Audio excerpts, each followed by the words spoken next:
Hello, everyone. How are you doing? Everybody having a good time? We are. Are we all full up of pizza yet? No? Well, there's plenty of it out there, so please help yourself when you get an opportunity.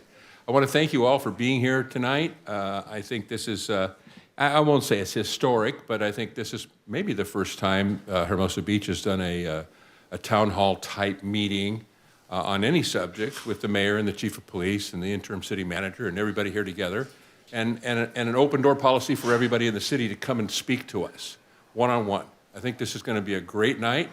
I hope that some good ideas come together here tonight and everybody goes home saying, well, that was really worth it. I think, look what we're going to do now, or this is going to be good for us, good for the city.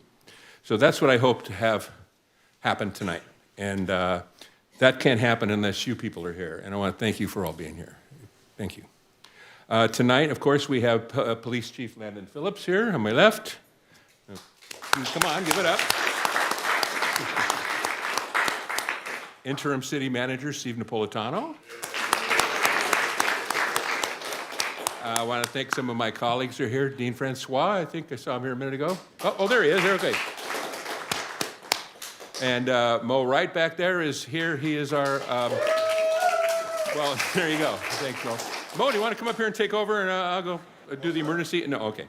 All right. Mo's here to talk, has a table back there and some information about CERT being ready for a tsunami or an earthquake or anything that might happen.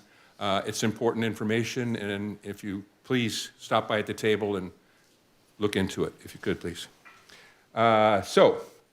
Again, thank you for being here, and I want to just kind of quickly go over some rules a little bit. I don't want to sound like a cranky substitute teacher, but we have a lot of stuff to cover and only 2 hours to do it in. I promise I'll stop talking pretty soon, and that'll help. But I would like, and there's no 3-minute limit, but if you're standing up here ready to speak and you've heard 3 or 4 people say exactly what you're going to say, it would be great if you just came up and said, I agree with those guys, and then take it at that. You can always come back for a follow-up question or another question on something else. So please don't feel like you came here for nothing if you didn't get up there and talk for a couple minutes. I want your input, but like I said, if there's a bunch of people with the same position, it would move things along better. And I want everybody to have a chance to speak, but I also want to be able to cover all of the topics that we have for tonight. So having said that, I would like to introduce the police chief, Landon Phillips. He has a presentation for you all, a little bit history of e-bikes and so on. And so, Landon? Thank you, Mayor. So we do have a presentation coming, and I believe it was last month, when Mayor Saemann and City Manager Napolitano were doing the town hall, I was receiving messages about the demand from the community to talk about public safety. And yes, we're going to address the elephant in the room, e-bikes and homelessness. We're not going to let that not be part of the discussion. But in our discussions leading up to this, we thought it would be good to talk a little bit, and City Manager Napolitano suggested we talk a little bit about policing in Hermosa Beach, some of the resources we have and what we're doing, just to give some context. And we will get into those other things as well. So an overview. One second while I figure out.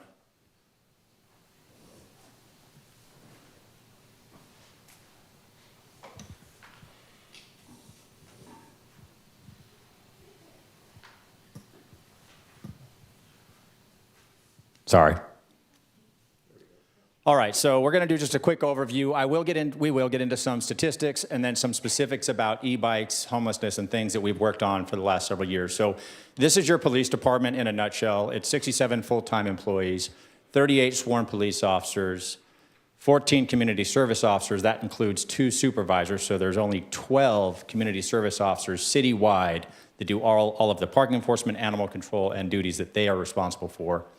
And 11 police service officers. These are the folks that work the jail, records, front desk, phones. They do all of it. And that also includes 2 supervisors there. So if you break that down, of the 38 sworn police officers, there's command staff, which is 5 of us. There's detectives and investigations, and we have some of them here. And then there's 27 officers in patrol. That includes 2 officers in traffic, only 2. So if there's questions about traffic enforcement and getting out there, we have 2 traffic officers. We have I'll say it's somewhat new, it's probably about 2 years old now, a crime impact team, and that team is dedicated to problem solving throughout the community. So input we receive from the community is what the crime impact team is designated for. Also crime trends. So they work with our crime analyst. If we're getting issues with burglary and other crime trends, which we'll talk about, the crime impact team is tasked with problem solving that. So that leaves 19 patrol officers that are doing day-to-day patrol. And that also includes if we have officers on field training or in the police academy, that's all part of that number. So of 19 patrol officers citywide, we might have 2 or 3 that are not available, so that number comes down. I do want to just briefly, because it's here and I'll forget in a minute, because we're talking about traffic. We have 2 traffic officers. I want to talk just a little bit, actually Officer Dadigan is going to talk for a minute, about what the day in a life of a traffic officer is. And I think that's going to be relevant later when we're talking about e-bikes and some of the other things. So Officer Dadigan, just can you please tell us, a day in the life of a traffic officer, what are your responsibilities? So we stay pretty busy in traffic because traffic's one of the main concerns of our city.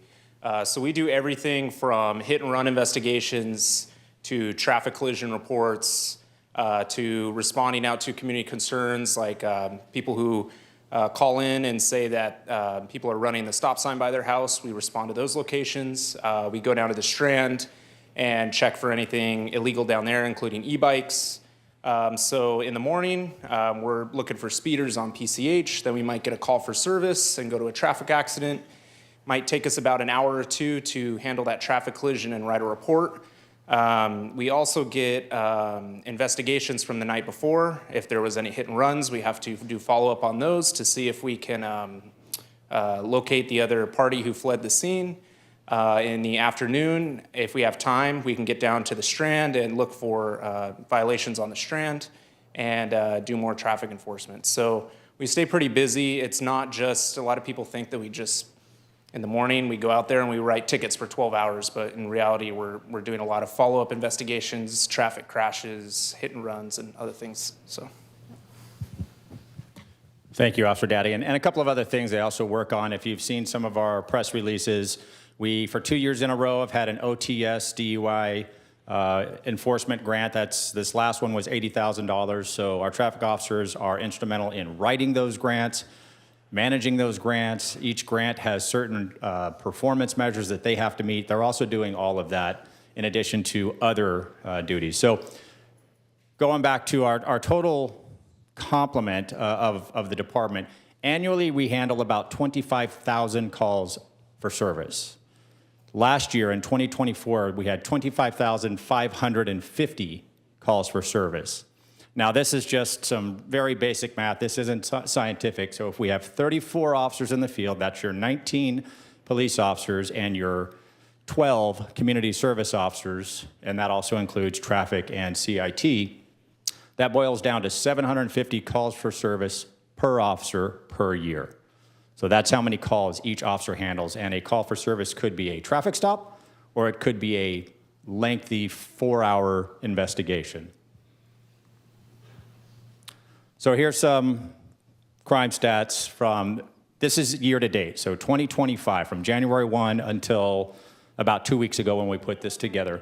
These are the crime stats which are reported to the California DOJ and later reported to the NIBRS, National Incident-Based Reporting System. So crimes against persons, these are things like assault and battery, is currently down 33% for the year. The crimes against society, so possession of narcotics, prostitution, illegal weapons, is down 11.7%. Crimes against property, which is burglary, theft, vandalism, is up very mild, 0.5%, so that's essentially flat. And overall crime for 2025 is down 4% as of about 2 weeks ago. And that's the third year in a row that we've had an overall crime rate go down. So we're going to talk about some crime trends, and we're getting into the other stuff soon. I'll try to speed this along. This has been going on for the last couple of years, but Possession of illegal firearms is still very prevalent. We're making a lot of traffic stops and finding people in possession of illegal firearms. Last year, we seized 24 guns. So far this year, we've seized 20. There is a crime trend, relatively new, probably in the last year or two, but it's called bank jugging, and a lot of folks we've seen on social media still don't understand what bank jugging is. First time I heard it, just like all of you, I thought, what the heck is that? That just sounds weird. But we're going to bring in our CIT officer, Fabian Reyes, who's going to talk briefly about what is bank jugging and what we're doing about it. All right, so bank jugging in a nutshell is going to be, essentially we have criminals who are watching people at any financial institution and watching them withdraw honestly, any sum amount of cash. It could be anything between $20,000 to $100, doesn't matter. And they essentially follow them to their next destination, whether that be to the grocery store, to their house, to a park, wherever it may be, in hopes that the person withdrawing the cash leaves that money inside their vehicle. At that point, the criminals then break into the vehicle and steal the cash. So we're seeing that in an alarming rate in surrounding South Bay cities. Do you have any stats by any chance? We don't have any of that. Just talk about what So Hermosa has been partnering up with other agencies like El Segundo, Manhattan, Hawthorne, Gardena, and Redondo to do operations to try to catch these people. So we've been about 3 operations so far since this has been happening. And so far, I'll be honest, we haven't had any luck catching anybody. You have anything else? Thank you. So that's bank jugging. Other crime trends, e-bike theft, we're getting just consistently e-bikes are being stolen. Very, very prevalent, over 100 so far this year. And for a lot in the summer, we're getting a lot of e-bike batteries stolen. So people will lock their e-bikes at any bike stand on Pier Plaza, and someone will come and pry off the battery. It's pretty easy to do. All right, so now I'm going to dive into e-bikes and talk a little bit about some of the laws we had before our city council enacted the urgency ordinance last year, and then some of the things that have happened after. And I'm going to move this along because I see I'm taking too much time. So California law, essentially officers could enforce clear vehicle code violations, stop signs, red light violations, juveniles without helmets. There was no general reckless riding law that we could enforce. We couldn't impound e-bikes, and we could impound e-motorcycles, which we did before the urgency ordinance.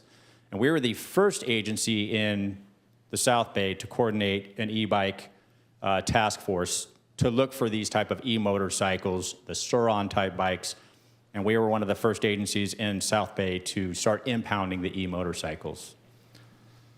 But our city council did us a very big favor, solid, however you want to say that. Last June 2024, enacting the e-bike ordinance allowed this shall not ride an e-bike in an unsafe manner. That's kind of wide open. If you're speeding, if you run a stop sign, if you're doing a wheelie down Hermosa Avenue, any one of those is a violation of this ordinance. Everyone 18 and under, must wear a helmet, can't have a passenger unless it's designated as a 2 or 3 person bike. Can't ride on the green belt. There was already previously an ordinance, and I'm sure we'll talk about that.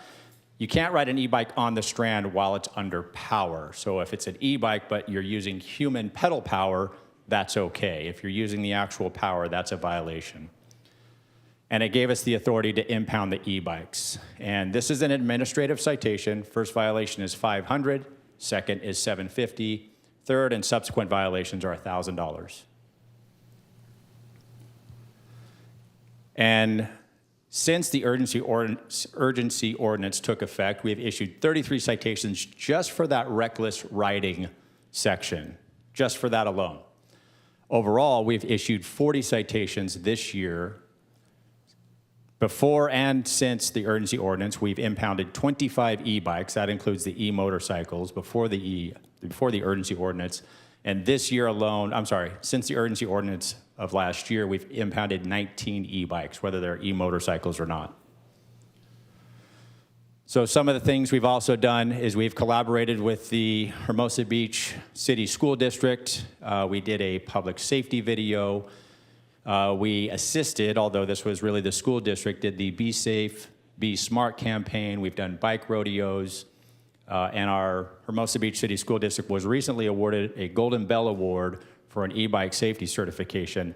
We have with us Dr. Susan Wilds from the school district. Dr. Wilds, would you mind talking briefly about that partnership that we've done for e-bike safety?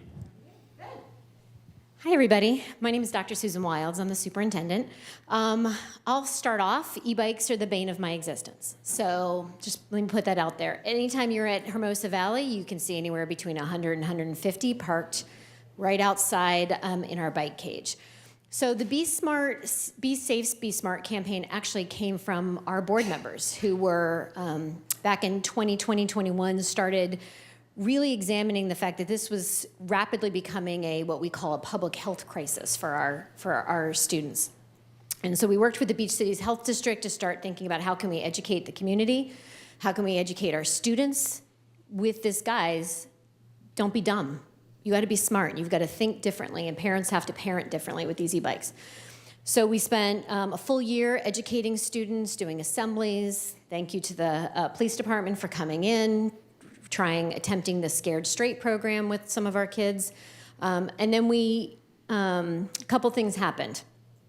Not only did COVID see a massive rise in e-bikes, but you also had state legislation that pushed the start time of middle schools to 8:15 and high schools to 8:30. Well, the unintended consequence of pushing the start time of high schools is that parents have to go to work. And so we saw a huge increase in parents purchasing these bikes as a manner for their kids to get to school so they could go to work on time. Unfortunately, there's not a lot of regulations around the manufacture of these e-bikes, and parents oftentimes are buying things that they don't even realize how unsafe they are. So in order to be allowed to ride a bike to Hermosa Valley, you cannot ride an e-bike to Hermosa View or Vista unless a parent's doing it. In order to ride a bike to Hermosa Valley, you have to participate in an in-person course. We do not, we want all of our students to come in. Our PTO pays for that. They come in, it's at least a 2-hour course. They have to pass a written exam. They have to take their bikes out. They're taught how to put their helmets on, how to stop, how to check their brakes, how to follow all safety signs. Thank you again for the police who come out and they're present there too. When that happens and students pass the course, they're given a sticker that goes on their e-bike. And every morning I have staff in front of the building who are checking for that sticker before kids are allowed to come in.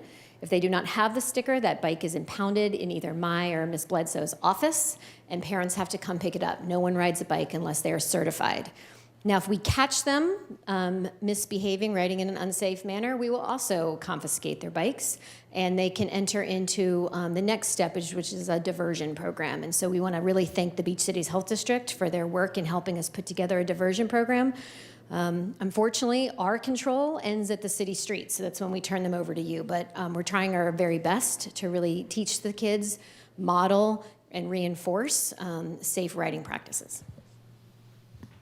Thank you, Dr. Wilds. Appreciate that, and appreciate the ongoing collaboration that we have with the school district. So we'll talk real briefly about how we deploy our resources as a police department, and this applies to everything. This applies to e-bikes, homelessness, crime in general, crime trends.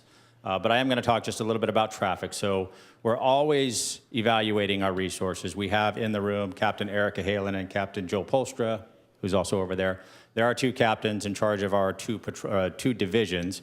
So here's one. This is our year-to-date collision data. So this is a heat map. So these aren't dots on the map, but where it's red, that's where we've had the most traffic collisions based on the numbers. We've had 139 collisions to date. So as you can see, most of the traffic collisions are along PCH, along Hermosa Avenue, up and down Pier Avenue, and then some other side streets. Our citations we've issued, this is year-to-date, over 2,000 citations. And as you look at the dots, the concentrations are, and I'm going to do an overlay here, the dots overlaid on top of the heat map are basically where the collisions are happening. We're deploying our traffic resources based on traffic collision data. So that's why the dots mirror PCH, Hermosa Avenue, up and down Pier, and some of the other side streets. This is a map of all of the bike and e-bike collisions that we've had year to date. We've had 10 e-bike collisions and 6 bicycle collisions. Of all of those, we've had 1 reported as a hit and run e-bike on the Strand. We've had no other injury collisions involving an e-bike on the Strand. We've had 10 collisions involving e-bikes throughout the city. That's year to date. Another thing with e-bikes, and this is a trend, and it's happening in neighboring agencies, is sometimes e-bike violators, when officers get behind them and turn the lights on, they take off. They'll turn down a narrow alley and they'll just take off and they will run. We know some neighboring agencies have pursued those e-bikes and it's resulted in some bad injuries. It's resulted in some lawsuits. So our e-bike pursuit policy is officers should not pursue unless there's a violent offense. If it's just traffic related, our officers should not be pursuing that e-bike. As I mentioned, there are some public safety considerations. By us chasing e-bikes, we're endangering other members of the community. We're also incurring possible liability on the city if someone gets seriously hurt. And then we're gonna get into the discussion on e-bike gangs. And this is something that we're gonna bring up Detective Blumenfeld, who's worked a lot on juvenile cases over the last several years. Detective Blumenfeld, do you wanna talk about the next 2 slides? Thank you. Good evening, everyone. Dalton Blumenfeld. I'm one of the detectives. Done a lot of, quite a few investigations regarding juveniles and some associated with these so-called gangs that we're seeing. Just going to go over the basic definition of a criminal gang. It's a group of individuals who associate together for the purpose of committing crimes or engaging in illegal activities. They typically include 3 or more people. I'm sure everyone has heard a lot about the goons and the Redondo Beach killers. From my understanding and my investigations, these are groups of kids between the ages of about 13 and 16 years old.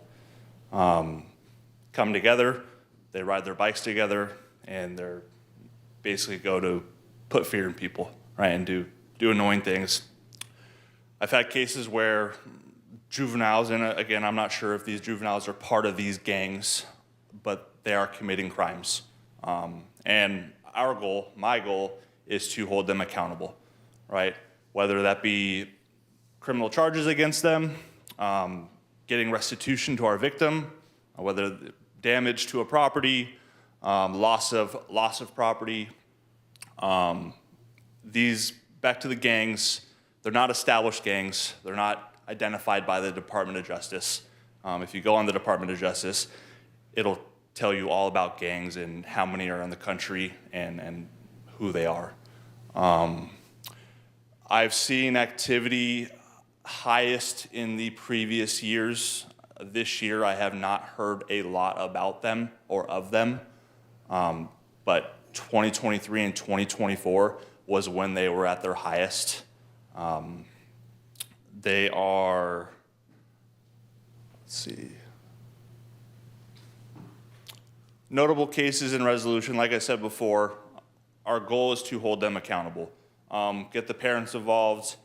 More than likely, they bring an attorney in, whether we need to file criminal charges against them or ultimately just get restitution and also get them help and resources, maybe because they're having trouble, maybe they're having mental health issues, maybe they're struggling in school and they need resources to get them back on track. My goal and our goal is not to put them in the criminal justice system, right? It's to make them members of society when they become adults and get them on the right track and stop this behavior.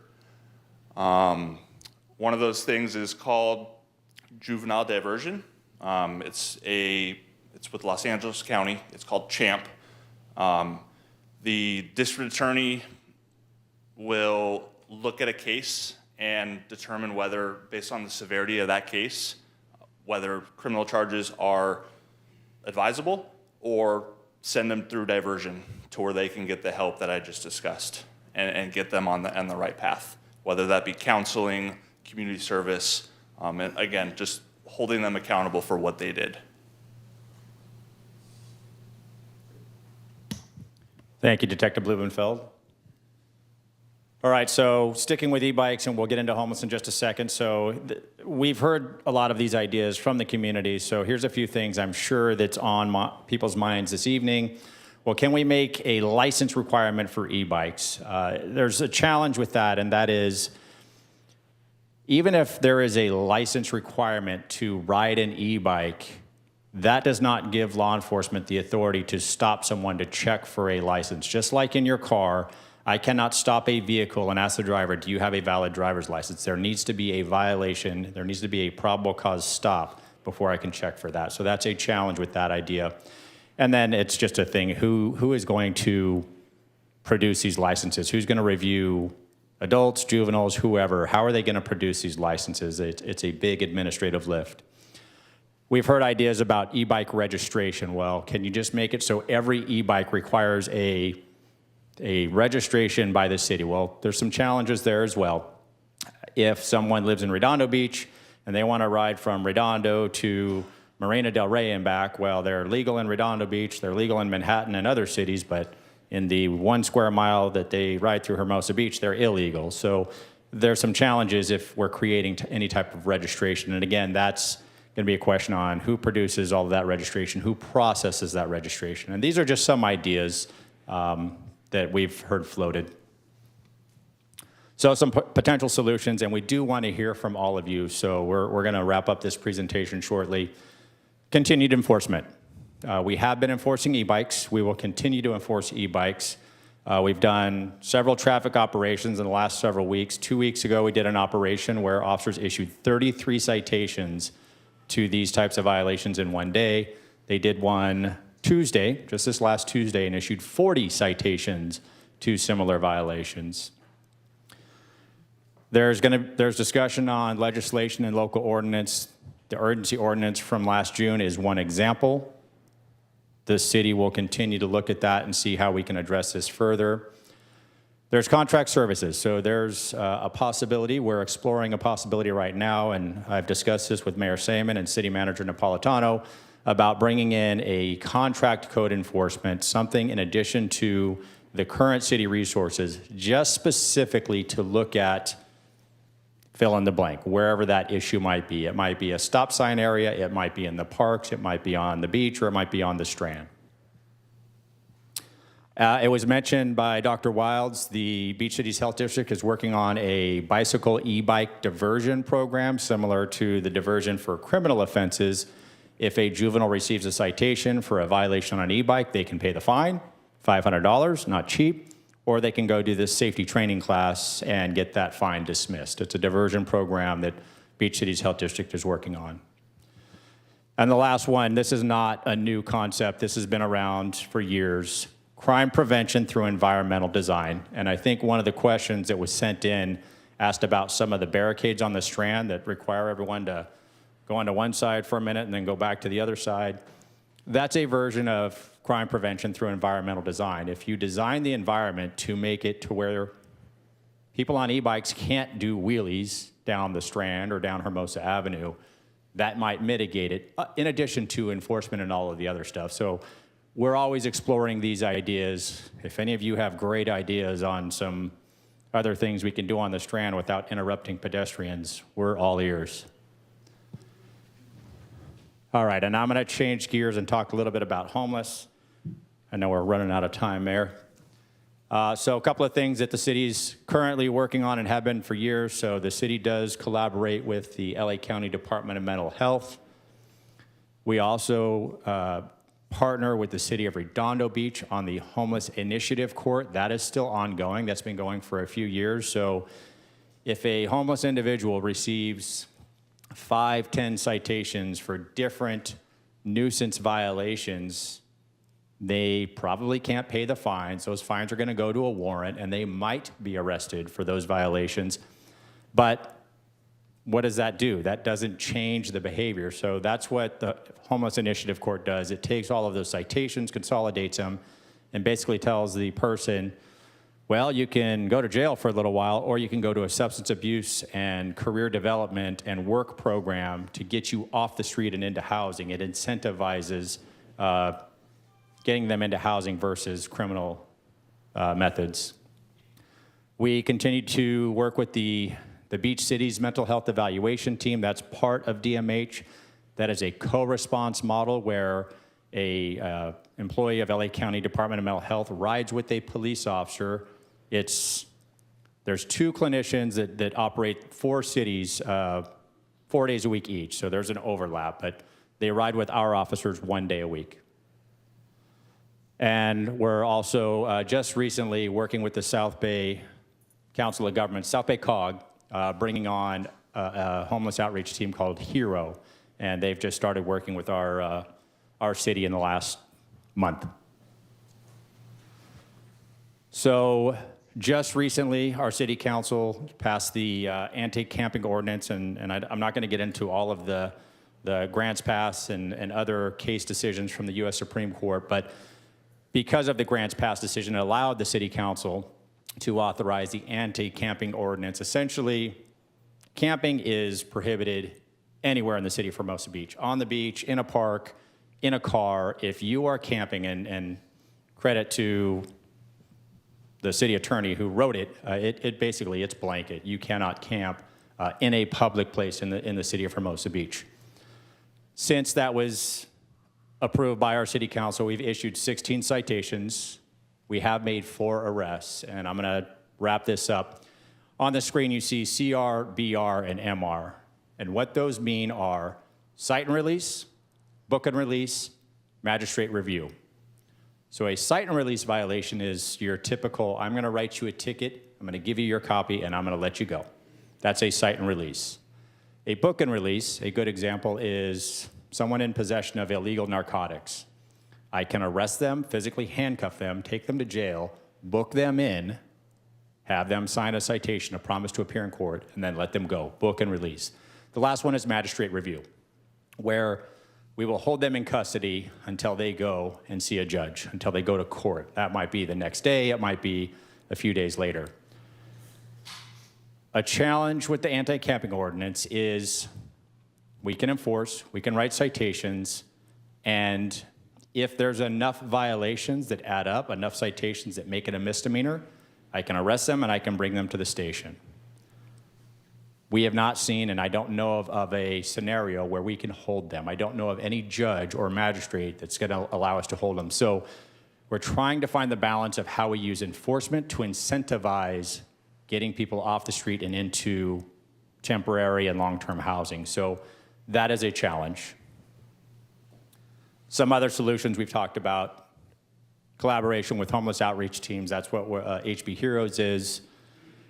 Continuing our services with the Homeless Initiative Court.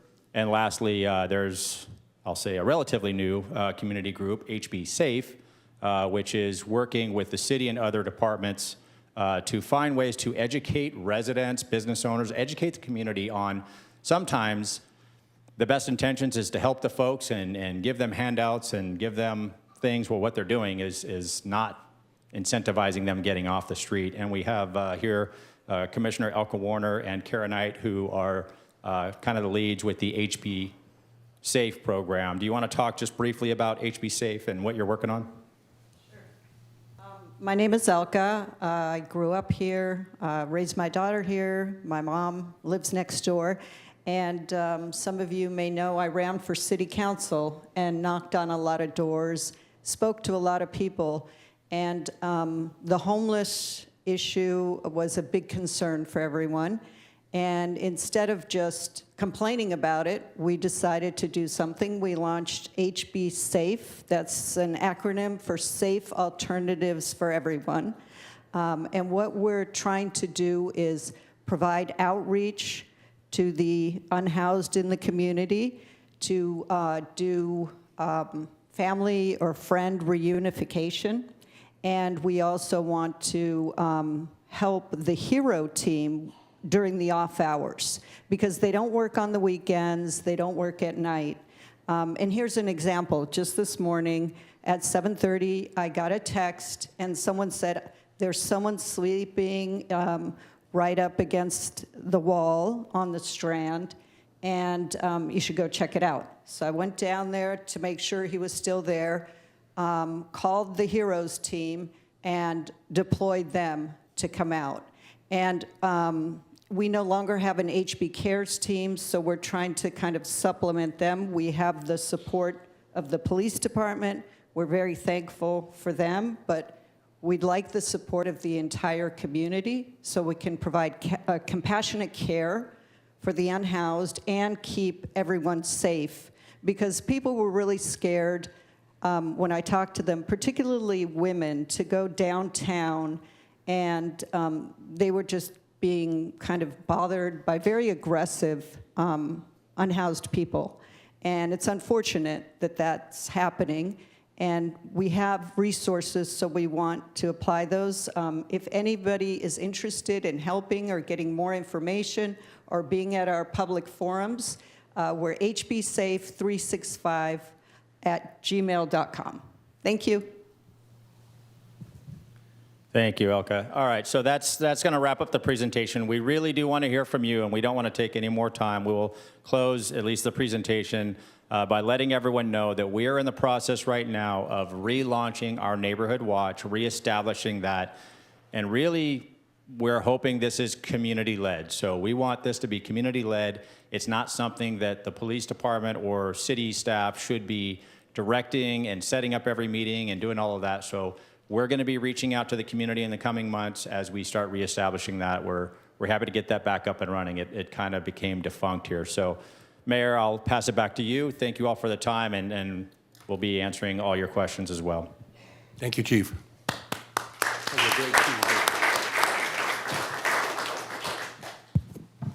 Okay. I think that first, before we get started on e-bikes, I wanted to thank Dr. Wiles for being here, and Elka, thank you too. Steve Collins is here tonight, and Mo Wright is also here tonight in case we have questions about emergency preparedness and so on, which is also a safety issue. You know, I apologize. I should have mentioned this earlier. I want to thank the person that is probably the most important here this evening, the one person that really runs this city, to be honest with you, and that's Ann Yang, and she's sitting right over there. So important to all of us. You have no idea. Okay, so we have some other people, kind of a secondary panel to answer questions on different things, homelessness and so on. And we have our two gentlemen here, and I'd like to start with e-bike strand enforcement as our first topic. I have no particular cards about that, so, and by the way, if you want to speak, please fill out a card, that would be great. But if you don't fill out a card and want to speak on e-bikes and strand enforcement, can you come up now and come up to the microphone and ask your question? Thank you, Nancy. How are you doing? Oops. I don't know if it's about the strand specifically, but you, Chief, you mentioned that there have been two recent concentrated enforcement actions, and I don't know. I'd be interested to know, where were those and how did it work, and are we planning more of them? Because that seems to me to be the greatest deterrent. You take away these kids' bikes, and their parents are going to be mad and take care of it. So I don't know if it's strand, but Yep, that's good. Fine. Yeah, that's so it's all of that. So as we showed the slide of the collision data and some of the data, that's where a lot of, well, it's been a lot of different areas. So in the most recent one, they wrote a lot of citations near the first 100 block of PCH. That's where we get a lot of collisions. They do go down on the strand. They have issued citations. About 2 months ago, we had another operation specifically going for e-bikes on the strand. I think we did about 15 or 20 citations on that operation.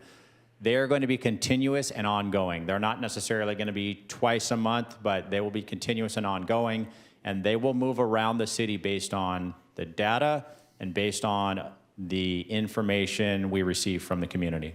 what do you actually do? Like, do you have two patrol officers? Do you have people on bikes? Like, how do you physically catch them? So the follow-up question was, what do we actually do? How do we physically catch them? So it's a combination of the traffic officers. As I mentioned, we have 2 traffic officers, but we'll also bring patrol officers in on overtime, and they will set up at a certain location, sometimes multiple locations, and their job is just to look for, I'll give an example, stop sign violations. We're going to go work stop signs on the north side of Hermosa Beach, Hermosa, Manhattan Ave, And they're just going to set up on stop signs, and they're going to watch, and when someone violates, they're going to stop them and issue them a ticket. I think those operations are sort of done at random and different days and different times. So I know for the longest time, Prospect and maybe 8th Street or something, everybody ran through that stop sign like it wasn't there. And we put an officer there for a couple of days in the morning and then a couple hours in the afternoon. Pretty soon it stopped because people don't know when there's going to be a policeman there. So that's the kind of operation you're talking about. Yeah, it's not any regular cadence. It's not the same location. It moves around. It's at different days, different times. Sometimes in the evening, sometimes in midday. It's the traffic division that come up with these ongoing operations plans, and they're always changing. I hope that helps, Nancy. Thank you. Yes, sir. Ricardo Resnicek, 2234 The Strand. I appreciate the problems, but I really haven't seen in all of my time on the Strand walking various times of the day, including walking my dog at night. I've actually so far never seen police out in my area. And there's many times when they're racing bikes, usually one by one. We have had groups that have done it, but not probably more the past year than this year. Part of it, I think, is to have a little bit more posting that electric bikes are not illegal. We really don't see signs of any sort that are of any size that would alert anyone from outside the city as well as remind those who are inside the city. Now, a lot of people are going to ignore those, of course, but I think that we have to also be sure that we are clear that they are not able to use electricity. And of course, that should go for people who are on skateboards as well. So I think that we still need work, we still need patrolling, and we need better signing. Thank you for that comment. I'll save the chief a little bit.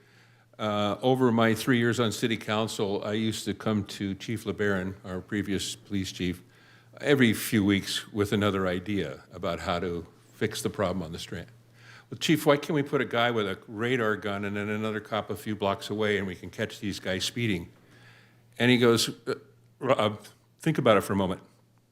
Do you want a fully grown man on a 1,000-pound motorcycle chasing a kid on a bike to write him a ticket for speeding on the Strand?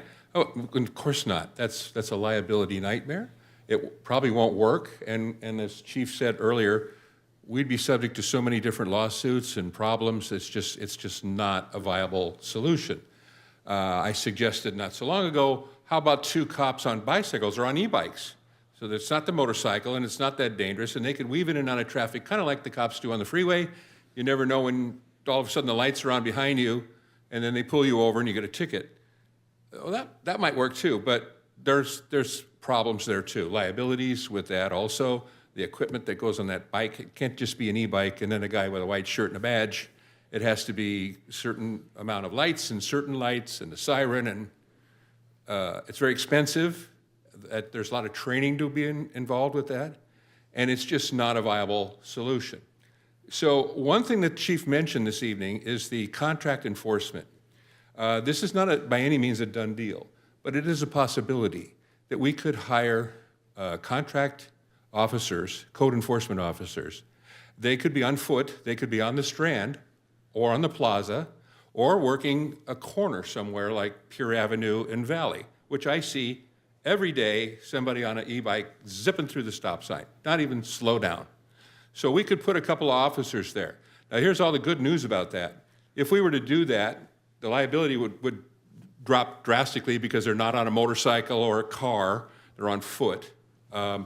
The cost of doing all of that would be considerably less than police officers. The equipment, the training, and so on and so forth is already done. These people are licensed to write citations. And so this is a real possibility. There are some work to be done first. It has to be vetted out and approved and then brought to City Council, and then some funding needs to be done. But those things are not insurmountable. This could be a real answer to citing these kids on e-bikes for speeding, and not just kids too. There's the, geez, what the heck do they call them? Road warriors. 10 or 20 of them in a group, and they're all trying to get back and forth and break a land speed record. There's a lot of different reasons to have some officers on the Strand to enforce speeding.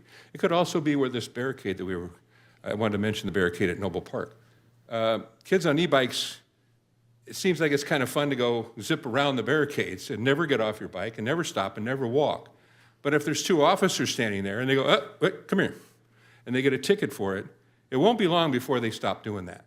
So there's some real hope here that we could start enforcing the laws that we have right now and have some effective enforcement and not cost the city millions of dollars and not be open to liability suits. So I just wanted to say that. I'm very excited about that, and I hope that comes to fruition. But there's a lot of work to be done before that happens. So, Your Honor, just to add to that too, we do have signage on the Strand that tells everyone that e-bikes are prohibited. You have to turn off the motor, the electric motor. You can ride it without the electric motor, but they are at the entrances. I think we have 17 or 18 along the Strand at the beginning, certainly on the south side, because I walked it and made sure they were put up because the council approved them a while back. I think we need a couple more on the north side. I talked to the Public Works Director about that, so they should be there. If they're not, we'll add those. But we do have a number of signs along the Strand. great, thank you for that. Okay, yes, Elka. Can I just ask something about, if you're giving citations, what's to stop a kid from just blowing by the guy and saying, you know? Oh, that's true, yeah. If they're do they doing have that to the police, you know, some guy, plainclothes guy, they're not going to pay attention to him and stop necessarily. Well, that's a good point. But on the other hand, if you're a 14, 15-year-old kid on an e-bike and you just blew through a stop sign and there's an officer there, they're not in plain clothes, they have uniforms, tries to pull you over, I think there's at least some responsibility there to go, uh-oh, I got caught, okay, and pull over. Maybe not. Maybe they'll run, maybe they won't. Chief, do they have body cams? Not automatically. It's something that we'd have to see if we could find a partnership there with our own system. And would they be able to radio in and say, there's kid black jacket headed south on such and such a street? It's a possibility, and it kind of puts us back in the scenario of do we then pursue the kid or the e-bike? There's always a possibility that someone rides right by. In our experience, we've had some that don't stop, but out of 20, we'll cite 15. Okay, well, that's progress in itself. So, all right, thank you. Thanks for that question, Ilka. Yes. Over the summer, there was a big sign on the plaza. It was a lit sign. It said, "No e-bikes allowed. We will confiscate." That had the amount of the how much it would cost if you to get your bike back. And it seemed, I go down there twice a day, and it seemed like it was dramatically dropped. The bikes going down the Strand. It seemed to make a huge difference. But the sign is gone, and I understand, I think the city only has 2 electronic signs. But it seemed like, the signs that you're talking about that were posted, of course, most people probably aren't going to see them at night, and there are bikes going down there fast at night. That's why I have this light on my neck. But if there's any way, as far as solutions go, to have a lit sign on the plaza, that seemed to be really effective over the summer where there were a lot more people and bikes. Great, it's a good idea. Interim city manager? I am taking notes. Yep, we're on it. Thank you. Yes. Hello. I understand everyone wanting to be safe on the Strand as pedestrians, but there's nowhere safe as a bike rider to be on the streets. There's not great bike lanes. You're riding your bike, people are honking at you, they're swerving by you, they're speeding by you really fast. So how can we create a safe environment for bikers that, we don't want them on the Strand, so where are bikers supposed to be? Okay, that's a good question. We do have bike lanes, dedicated bike lanes. I think on Hermosa Avenue, we have some, and Pure Avenue. Yes, we do have a number of bike lanes, dedicated bike lanes up here and on Hermosa Avenue. We could probably paint those a little bit better in some areas along Hermosa Avenue. We'll look into that, but we also have a number of sharrows around town and signs for safe bike routes. I see a lot of folks out there. I'm sorry if you've experienced that. I have not experienced that myself, and I've ridden behind the bikers and in front. I haven't seen that. You know, if you've got a personal experience, I'm happy to listen to that. But we do have a number of places around town that make dedicated bike lanes to make it safe for bikers. And we could always improve that with more, but that is also a very lengthy process. It's not just a matter of, well, let's put some more in and okay, great. It does have to go through a CIP process and a council decision and so on. Right. And credit to Julian Katz. We got Gila here. Thank you. Julian was wonderful at that. He was president of the Bicycle Association and excuse me? The Coalition, of course, Bicycle Coalition. He's got some little books. Bike safety on the road. I don't know how many of those you have, but if someone's interested, you grab one of those. And those bike lanes, I think they help a lot because it's a dedicated bike lane and you're not supposed to drive in it in a car. So that honking and going around you business shouldn't happen on a street with a dedicated bike lane.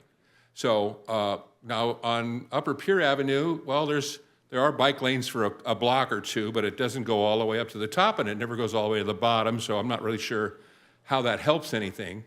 There are some problems with bikes and traffic mixing. I agree with that.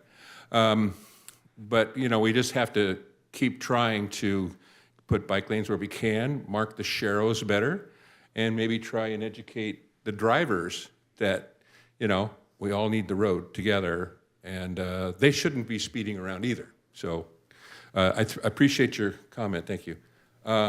Would you mind if she went first? Would that be okay? Absolutely. Okay, please. Whoops. Just okay, just take it out, that's fine. Thank you. Before I forget, here is what Julian put together, and I have lots of copies of it. And it's really important because it points out that operating a bicycle is like operating a motor vehicle, and you are required to follow the same rules and regulations. We do have a bike lane on Prospect, which I'm happy about, but I will tell you the biggest issue I'm finding with e-bikes is the kids who ride them who pay no attention to the pedestrians. I think I walk all the time, and those kids just make a mess. They make it very difficult, especially when you're trying to cross the street. Yeah. And they look at you like, you know, where did you come from and why are you bothering me? And when I say you're supposed to stop, or I tell bike riders, this is a stop sign, you're supposed to stop, you can't imagine what response I get for that. I can't, so, actually. It's not printable. Yeah. But it is one of the things that I think we have to really work on, and especially with kids who are riding e-bikes. Yeah. My sense is that we really need to get a hold of the parents and sit them down and ask the parents, is this the kind of child that you want to raise? You know, I go and drive my car on Saturday mornings, and I see them going this way and that way, and you can't even go on a lane because they're in front of you. Right. And you're very careful about not wanting to hit them. Right. So I think there is a responsibility that we have not encouraged, and that's for the parents. And I think the Beach City's Health District does help us with that, and especially if we reinstate Neighborhood Watch, we can include that as part of the neighborhood responsibilities. All right. That, you know, that this is something that every neighborhood has to work on. Okay, thank you, Gila. I really appreciate your words. Chief, I'd like to, Gila mentioned family and the parents. Is there, you know, I know that we confiscate bicycles and we write $500 fines and so on and so forth. Well, this should get the parents' attention. Is there any sign that that's actually being effective with parents? Do parents come in and, what's the dynamic there? Yeah, we've had good experience. So part of with the ordinance that the council approved, and when we do impound an e-bike from a juvenile, it requires a parent or guardian to come pay the impound fee to get that e-bike back. So it forces the parents to at least be involved. We've had good experience that when a juvenile, and not just with e-bikes, this also goes back to some of the juvenile crime and diversion, we get the parents involved and they're responsive. The parents, and I'm not saying every parent in the world, but the parents are very responsive. When they learn what their kids are doing, usually their teen kids are doing, they're usually pretty upset. And a lot of times it's, I can't believe you did that, but they're getting involved and it's helping. So we need to continue with that, but every opportunity we get to bring the parents in and have them be a part of the conversation, that allows them to be part of the solution. Great. Thank you, sir. I appreciate that. I want to remind everyone that we are talking about e-bike strand problems now, and I'd like to kind of cover that as completely as we can, and then move on to the next one because we have a very short amount of time. So please, sir, come forward. Thank you. Great. Great discussion overall. I just kind of wanted to say, of course, enforcement and signs and everything are really good ways, and the parents kind of attacking things from, all directions is a really good way to help improve the safety here. But I do kind of want to put a big focus on infrastructure driving safety, like the bike lanes that we were talking about. We pride ourselves on our SHAROs, the Class 3 shared bike and roads that we have around here, which are great compared to nothing, right? But ultimately that leaves cyclists, drivers, and also pedestrians on the sidewalks in unsafe positions, because then where did the bikers kind of go?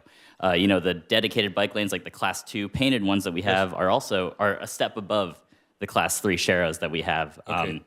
And I just think that putting an emphasis on where do the cyclists go takes care of a lot of the people that are just biking around, right? I'm not talking about the people that are speeding late at night. I'm not talking about the big group of, cyclists, but I think that's something to, I guess, put a little bit more emphasis on Class 2 and Class 4 bike lanes. Okay, great. Thank you. I want to remind everybody we are talking about e-bike strand problems right now. So is there any other questions about e-bike strand? Yes, please come forward. A couple of things. Can we ban them on the plaza? No e-bikes on the plaza. Chief, you want to address that? So the ordinance that's been around for a while, and it goes back, I think, to more of skateboards, which is no trick riding on Pier Plaza, but bicycles, which includes Class 1, 2, and 3 e-bicycles, are not prohibited currently on Pier Plaza. That would have to be something that would have to go as part of a local legislation with our city. Well, they're there. Yeah. And they're dangerous. Okay, that's one thing. Another thing I want to follow up on the parenting thing. I think we have to hurt the parent. The money around here is not an issue with these parents. Can we have the parent and the kid do something like community service for a while and hurt that parent? He doesn't want to do community service with his kid. Yeah. Trust me. Okay. Maybe you could include that. Well, it's a possibility. We'd have to go through council, and maybe we can raise the fines, and maybe we can allow some parental-child punishment together. But I want to go. I appreciate your question, and we'll work on it. Steve, can you take a note on that and see what we can do about involving parents? Yeah, actually, I think the chief would speak to this too, but Beach Cities Health District, the diversion programs that are in place do involve the parent and the child, depending on what the assessment is. But if they don't opt for the payment of the fines, and again, the fines can be increased to make it diversion more appropriate, but they can also be directed diversion. At that diversion, you can include the parent. So I want to just point out very quickly one thing, too. We were just talking about the contract code enforcement officers. So you say that, well, two guys on foot, the kid runs by and they tell him to stop, he doesn't, he runs by. If a kid's on the Strand, or on the plaza, riding an e-bike, which is illegal and you can't do that, two guys on foot more than likely can handle that. And so that's one area where they can be very, very effective in saying, take that, we're taking that away from you, and here's your ticket. You cannot ride that on the plaza. That would be a very effective method of enforcing that. Also on the street corners and also on the Strand, particularly where the barricade is. You can just stand right there, and the kid runs through the barricade. Come on over here. Here's your ticket. So please go ahead, Strand issue. Question on the Strand, yeah.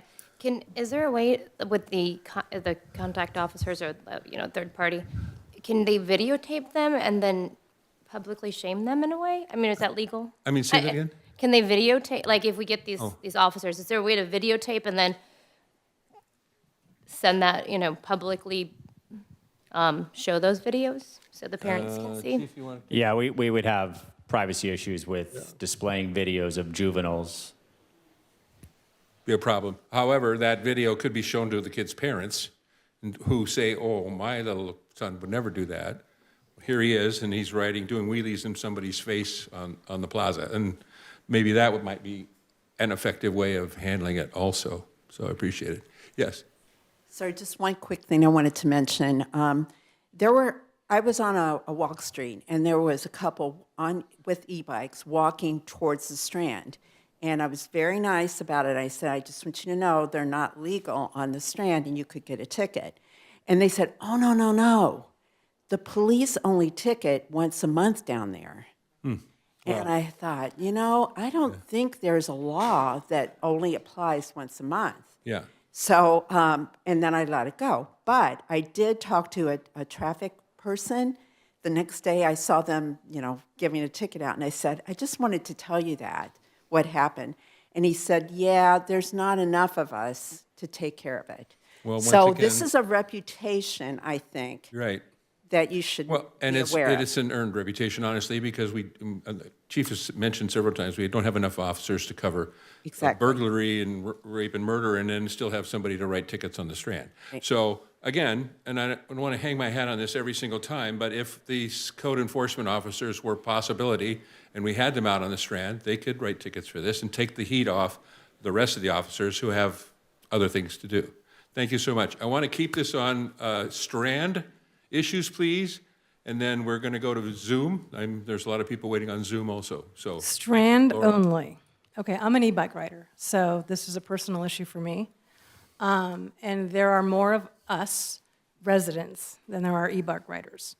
My question is, if we only have a certain number of officers who can do selective enforcement, why not empower us as residents? We have a very successful Go Hermosa app where for public works or public issues, we can take pictures or report things. Why can't we have an e-bike safety drop-down? Because right now we have e-bike registration link.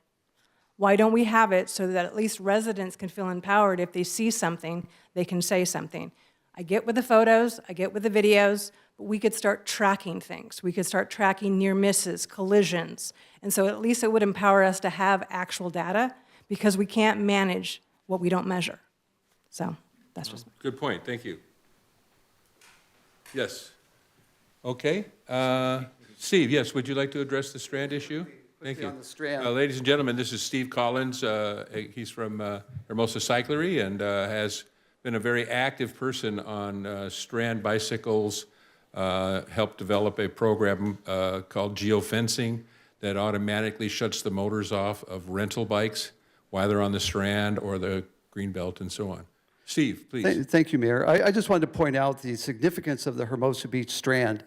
From Palos Verdes all the way to Santa Monica, the South Bay Bicycle Trail is largely divided bikeways and pedestrian walkways are separated. But in Hermosa Beach, it's combined, the bikeway and the walkway. And so the way we characterize it as a rental company is that is a pedestrian walkway primarily in Hermosa Beach. And that's the way the people treat it. If you ever ride down there, people are walking 4, 5, 6, together along the Strand, and you have to weave around them. So I just wanted to point out the importance of navigating this issue for Hermosa Beach is very different than all the other cities up and down the Strand, because it is essentially a pedestrian walkway that allows bikes. Thank you. That's a good point. Thank you. I appreciate it. I think sometimes we lose sight of that. All right, listen, I'm going to go to Zoom calls right now. And those folks out there on Zoom, please limit your comments or questions to Strand e-bike issues only. I don't really want to be cutting people off and all of that business, but we have several other topics, and time is ebbing away, and I want to try and cover everything. So, Ann, do we have anyone on Zoom for If strand you're on issues? Zoom and you would like to speak to this topic, please raise your virtual hand. We have Tony Higgins. Yeah, very quickly, I want to point out that enforcement of e-bike rules on the Strand have an impact on those riders everywhere they ride in Hermosa. And I think we lose track of the fact that enforcement on the Strand or other roads, residential roads, actually have a spillover effect on safety in the higher risk areas.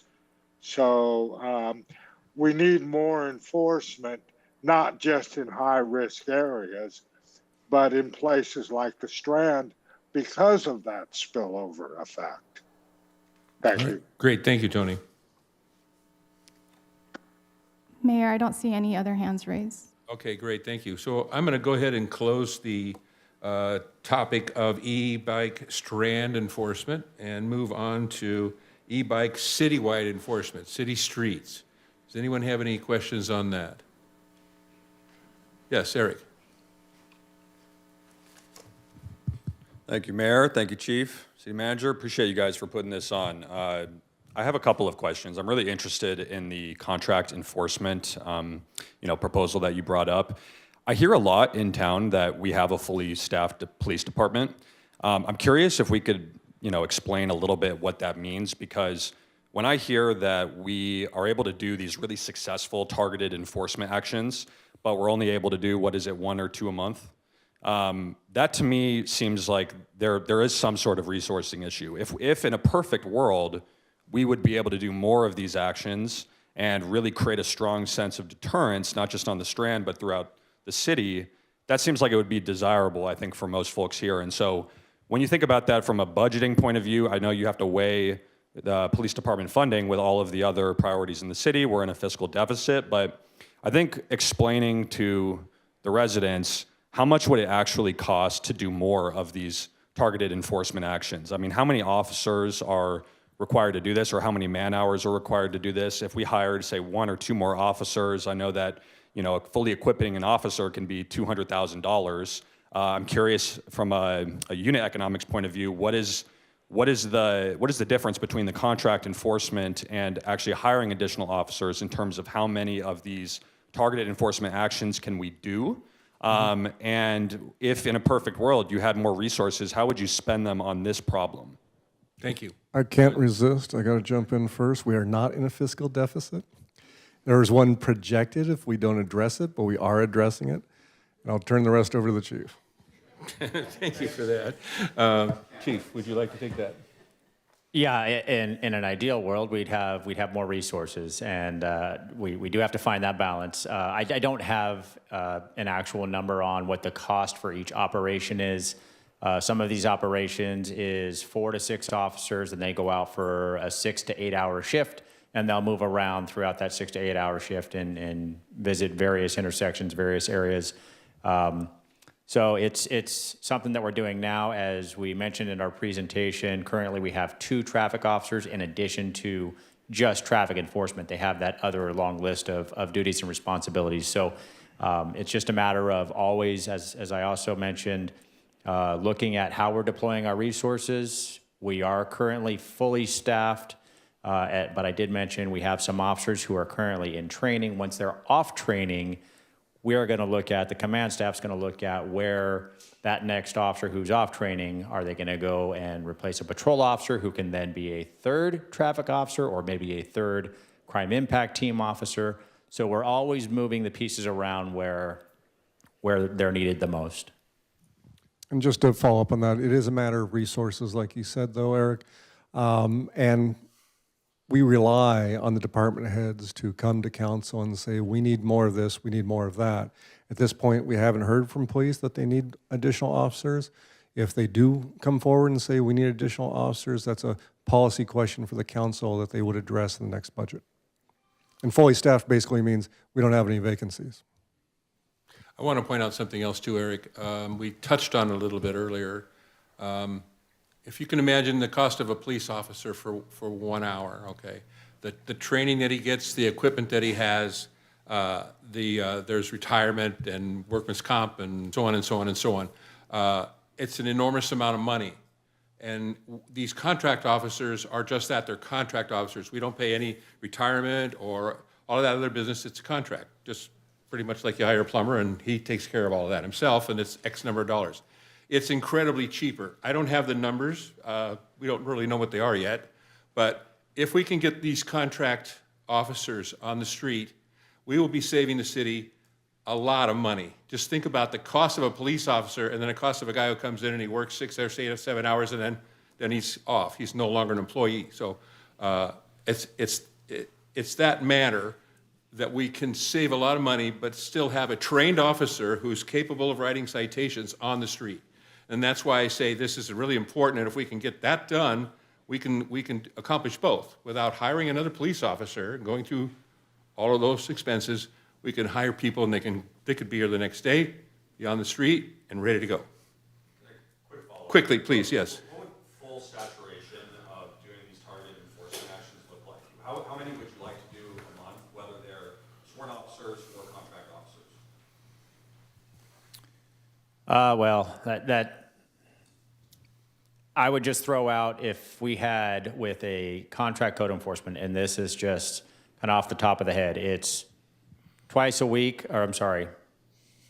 twice a week, every other week, so that would be 26 weeks per year for a shift of 8 hours. That would be, I'm sure add up the math, how many hours that is, hundreds of hours dedicated to a few niche areas that the goal is it's been brought up, changing the culture or the behavior as a community. So that's some off the top of my head numbers, but we would talk as a team and decide what we think is the most effective.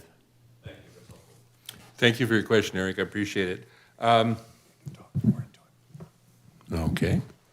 So I have a card here. I want to just get this out of the way where we're talking about e-bike citywide enforcement.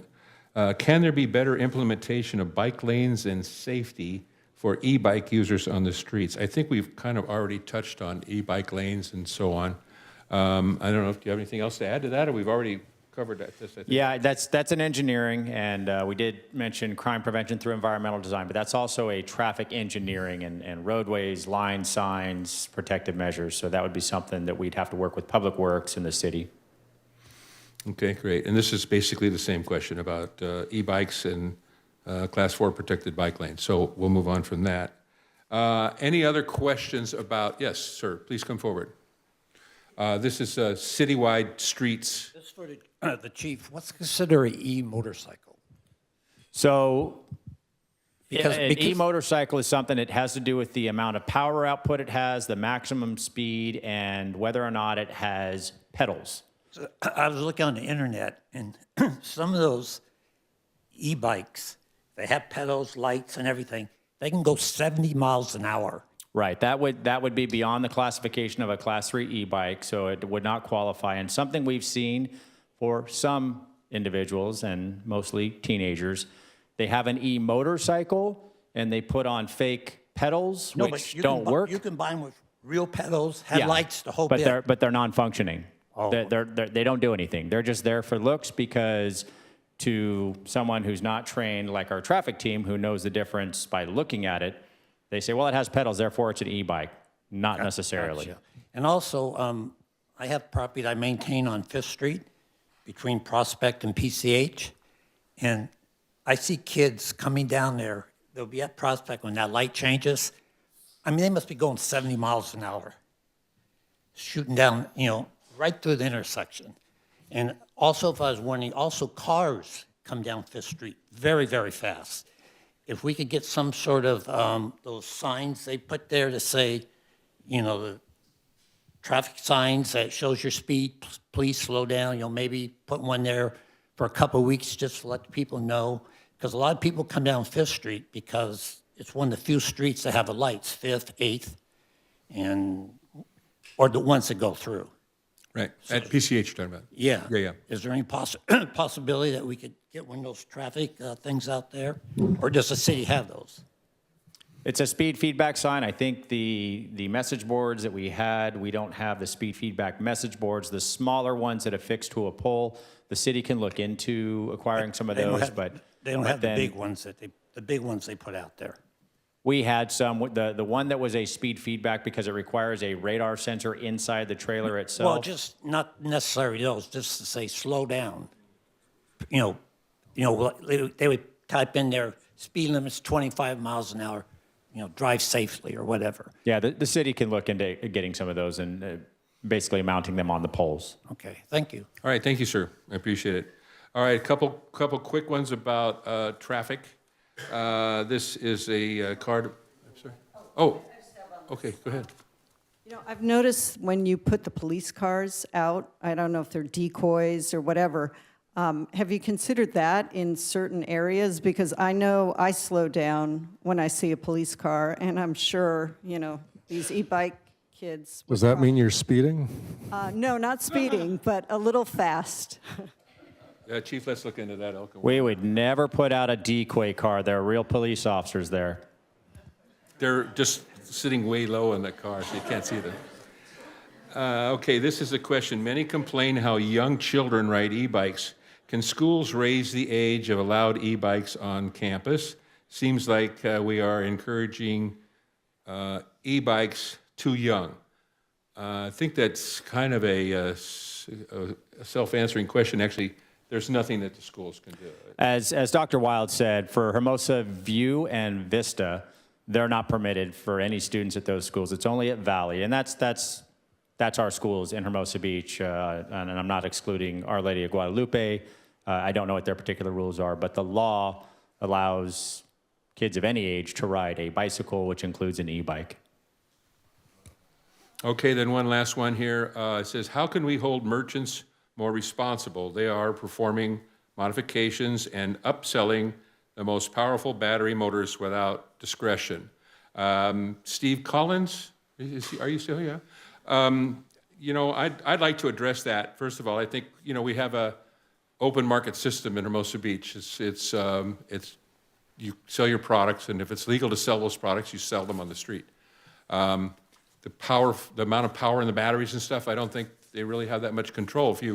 If you were one person like Steve Collins who decided, I'm not going to sell that big battery, people will just go somewhere else and buy it anyway. And so I think it's an open market, and I think really there's not much we can or should do about limiting our merchants in what they can sell and not sell, as long as it's legal.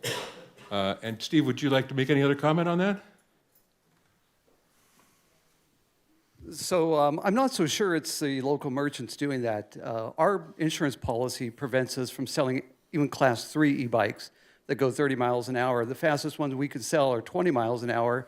And typically, it's the same insurance company that insures everybody through maybe different agents. So I'm not so sure it's the bike shops souping them up, although they could. And I just wonder if I might, if I could have a couple of minutes to wax philosophical about what's going on here. There's a parallel that lends itself to maybe the sensibility change we have with kids riding e-bikes. I recall back in the late 70s and early 80s that mopeds were popular. These had gas-powered motors, and I don't recall them ever riding on the Strand. Typically, they do about 30 miles an hour. You'd have to have a learner's permit, I believe, to ride one legally. And I just don't remember them riding on the sidewalks in the Strand. So fast forward to 2025, and you see essentially the similar motor vehicle riding on the strands and sidewalks, and they're getting this pass essentially from the community in a soft way. And I just wanted to point out that I think it's because these are green vehicles, that there's this momentum to, for transportation to be a green path to wherever you're going. And so perhaps we're all turning a blind eye to green our community while we're putting, I think, our kids who are 15 and under, I think we're putting their safety in jeopardy for this momentum to be carbon conscious on our vehicles. I just wanted to point that out. There's a parallel there that lends itself to our shift. Well, that's very interesting. Thank you. You know, one other difference between the mopeds of the 70s and the e-bikes of today is mopeds had no pedals on them. And as I have heard many, many times while making all these suggestions about how we can fix things, I have heard numerous times, and it's correct and true, that it's very difficult for a police officer of any kind, contractor or otherwise, to determine whether or not a kid is pedaling or not pedaling. And they're motorcycles in a way, but they're also bicycles in a way, and that clouds the issue. It makes it more difficult to enforce. So I have another card here. Yes, do you have a question about traffic? East of the highway, we get less viewership from the police and less, traffic consultants. Thank you. East of the highway, we get less police officers or anyone enforcing any of the issues with bicycles and especially with the e-bikes. And so it's much more difficult. And I would really like to encourage that we get some, police officers or, people who watch the traffic there. If you ever come on Prospect, you can see how difficult it is. Pedestrians trying to cross is impossible. There's certain street signs. And, you can't even push a button and say, hold for pedestrians. We used to have, we would love to have a traffic light where, you can push the button so people can cross. But it isn't, the e-bikes don't stop, the cars don't stop. And so I think that as we're doing neighborhood watch and considering it, east of the highway needs a lot of attention. Okay, well, thank you. One quick question on a card here. Chief, does HBPD have bicycle-mounted officers? Currently, we do not. We have a few bikes. They're very old. We don't have any bicycle-trained officers. In years past, and I told the mayor this previous, we would just say, hey, you go jump on a bike and go out and enforce. And things have changed. Now there's certified training. There's safety measures. We can't just throw any person. I know it sounds weird because most of us know how to ride a bike, but there's specific bicycle patrol training that's required. We do not currently have that. Great, thank you. And do we have anybody on Zoom for e-bike citywide enforcement? If you're on Zoom and would like to speak on this topic, please raise your virtual hand. Mayor, I don't see any hands raised. All right, great. Well, then we will move on to the, I think, the big interest of the evening, at least it was at the last meeting, and kind of why we're having this one, is e-bike gang activity. Gang activity is kind of a bit of a misnomer, but I understand why people call them e-bike gangs. It's a bunch of kids together, they're harassing someone, and they're misbehaving in the street and so on. So I get that. So let's open that topic up. Are you folks all here to talk about e-bike gangs? No? Or nobody likes that at all? Would you like to come up and Just one question. It might be microphone. come up to the microphone, please? Yeah, thank you. First of all, thanks to the three of you guys for being here. At what point, if it gets physical, which Steve's well aware of, what's interim city manager Napolitano or whatever, yeah. Grew up with the guy, so. At what point, Steve's well aware of an incident that happened with me. At what point, if it's going to get physical, is an adult allowed to respond physically to a minor? That's a very dangerous question. So if anything is escalating and it's even close to getting physical, call the police. Call 911. So that happened. Okay, so 45 minutes later, with no police, they chased me up the hill to in front of the police station. I went into the police station, said there's the gang right outside here, 20 of them. Then 15 more minutes right on the green belt of that all happening. very close to being physical. I had to restrain myself. I'm aware of 2 people personally that it got physical with. The adult ended up being in trouble, a $100,000 lawsuit. The other one had to do anger management, et cetera, et cetera. These are adults that were not looking for problems at all. Same with me. And so I'm just kind of curious at what point, you know, I mean, you're surrounded by 15 kids and they're, you know, I literally had to draw a line and say, if one of you guys gets closer to me than this, you know, I'm going to view that as a threat. And so I'm curious what my rights are. So that's going to be essentially self-defense. And if it's verbal and it's nothing beyond verbal and it's all of that, what I would advise any member of the community is, to the extent that you can, just walk away and don't engage, just walk away. You call 911, you said that. But at some point, if you cannot walk away and it's beyond verbal and there's any type of assault towards you, and it doesn't have to be, you know, a fist or a kick, it could be somebody throwing something, you have a right to defend yourself. And that's where it's difficult in the heat of the moment, but you have a right to defend yourself.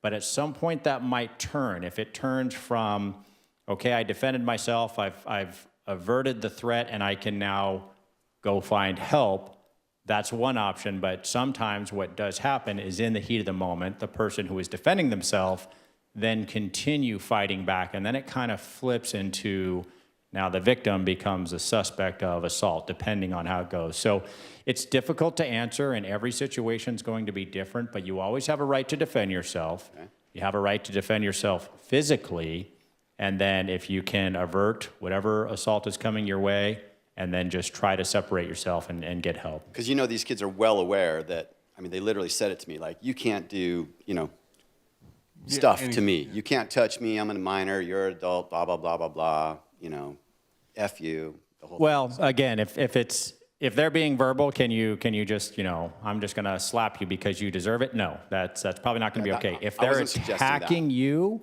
and you defend yourself, and defending yourself does include striking back, that's okay. And the fact that they're a minor isn't going to take away your right to defend yourself. Okay. I mean, that would be a good time for you to have a body cam, by the way. Well, you know, I mean, we have a mutual friend that literally, a skateboard, that one of the kids threw the skateboard at him. He jumped out of his car, what are you doing, throwing the skateboard? He got punched in the face, and he responded, and he ended up in trouble, anger management, the whole thing. So I respect what you're saying, but I don't think it really works out that way. I think the assumption is that the adult is at fault no matter what. You know, every case is different, and every judge and every problem is going to be handled in a different way. Okay. So really, none of us, including the chief, can actually say, well, it's going to be this, this, or this. So, you know, how old was the kid? What did he do? Yeah, and so on and so forth. So I appreciate your question. It's a good point. It's actually a great point. And a lot of people just have anecdotal, well, these kids, they did this and they did that, and then they rode away. You have a real situation that's kind of different from most of the cases that people report. So I appreciate your question. Thank you so much. Okay. We'll try and, you know, work on that. Fair enough. See if we can't get some little better information to you. Thank you. All right, thank you. And sir. happy to connect afterward if you want to talk about it more. Thank you very much. Great. Thank you. Thank you very much. Any other questions on, yes, please come forward. This is gang. Another question about the e-bike enforcement. Doesn't Hermosa have a VIP program? It's not anymore. We have a few left, and they're doing some administrative stuff, but we don't have anyone that's out assisting with patrol. And the challenge with that is they have no authority to stop, detain, or issue citations. For the like code enforcement or whatever, the contract enforcement you were talking about. That is a possibility, but the VIP program did not have the authority to do any of that. Okay, thank you. Thank you, sir. More questions on e-bike gangs? Yes, sir. Please come on up. Go ahead and queue up here if you. Anybody else wants to get up? So we have 2 questions. Yes, sir. So first question is that about 2 years ago, on the south side of entrance to Strand, there was a big electrical sign flashing that e-bikes are illegal on the Strand. enforcement is underway. So e-bikes were flashing around back and forth. The signs were flashing where it is, and nothing was happening. And then they just removed the sign. And things continue. So the question I have, is it illegal or not? What has changed from 2 years when this sign pronounced that it's illegal, and now nothing happens, nobody stops anybody, and they just put these gates, which is useless. They just swish around. I understand. Well, the gates are another issue. I think the gates were quite effective. For the longest time now, there was just speeding past where the plaza and the Strand met is very dangerous. There's a lot of kids, a lot of people, babies, strollers, and so on. I think the gates really cut that down a lot. As we've said many times here tonight, doesn't matter how many signs you put up, doesn't matter how many gates you put up, doesn't matter what you do. Some kids are just going to go, hey, cool, gates, and they're going to speed around them, make a game out of it, and still break the law. So the sign you're talking about, I think, was an attempt to make it known that there is enforcement going on here. Maybe like of course, we don't do that, but some cities put an empty police car here and there. It's a way of notifying people that you can't do this and be careful. How effective it is, I don't know. I can't say that. But honestly, that particular sign was an attempt to help the situation. I know, but was it, I'm sorry for interrupting, Well, was it true statement Yes. that e-bikes are illegal on the Strand? Yes. When under electric power. Okay, so all of them are under electric power. If you're using the electric power, that's correct. E-bikes are still bicycles too. When the motor doesn't work, you can pedal them like a bicycle. Okay. Okay, so it is illegal if they go in and most of them just running like motorcycles. Yes. So, and the question I have, what is the difference between motorcycle and e-bike? They go with the same speed there and have the same effect. Chief. Again, there's class 1, 2, and 3, and then there's a certain power output, speed max, and a few other features. And I don't know if Officer Dadigan's giving me the nod. I got that right. It has to do with power output and top speed. So is it possible to just prohibit them? That if you're using electrical power, and it's because most of them don't even bicycle. So to stop them, confiscate the bike, or to make the fine substantial enough that these kids' parents would get the message, because if it's $15, they just, okay, doesn't matter. It's just like with me, give me a ticket for parking for $5, I can afford it. Make it $150, I think twice. It's currently 500 as the first fine amount is 500. Okay. And then $750 and then $1,000. Okay. So it's not cheap. And it doesn't work. Well, it does, but it's very difficult to we've been over this a couple of times. It's very difficult for a police officer, code enforcement or otherwise, contractor or otherwise, it's very difficult for a police officer to determine whether or not they're using the electric motor or they're pedaling, because every e-bike is, in a way, an electric motorcycle, agreed, but it's also a bicycle. So you could be going along and you're moving your feet, but the motor's still running and, you're using the motor, and it's very difficult. And again, we have a limited number of officers and so on. But we are doing something about it, and hopefully these contract officers will be able to increase that enforcement. And we should get a little more effective on it. This motorcycle with, if I will get a car on the Strand with the pedals? No, Okay. sorry. There are, Because however, there are golf carts. It's a loophole. There are golf carts with pedals on them, and it's hard to say that too. So appreciate your question, sir, and I think we've answered that as best we can. That we're trying our best to do that, and we're looking at new things that actually, to be honest with you, I think it's going to be an exciting solution to this if we can just get this. Because I'm walking every evening along the Strand from Manhattan Beach to Esplanade, and There is no enforcement, people going at high speed. I have to go against the traffic that I would see what's going on. And it's just, I think, tragedy waiting to happen. All right. And city is going to be sued. Okay. Well, thank you, sir. If you come up with a solution, please let us know, and we'll work on it. The solution is prohibit e-bikes on the Strand, period. That's okay. All right. Thank you. Yes, please come up forward. For those contract officers, get those body cams. You'll need some data. And if those kids know, their parents know, that there's a file on those kids. They don't want a file on those kids. No one should want that. And if they're aware that that's happening, even though he's speeding by, that'll have an effect. Thank you. That's a good idea. Thank you, sir. Anyone else on e-bike gangs or misbehaving on an e-bike? Anyone? Going once, twice? All right. And do we have anyone on Zoom that wants to ask a question about e-bike gangs? If you're on Zoom and would like to speak on this topic, please raise your virtual hand. We have Tony Higgins.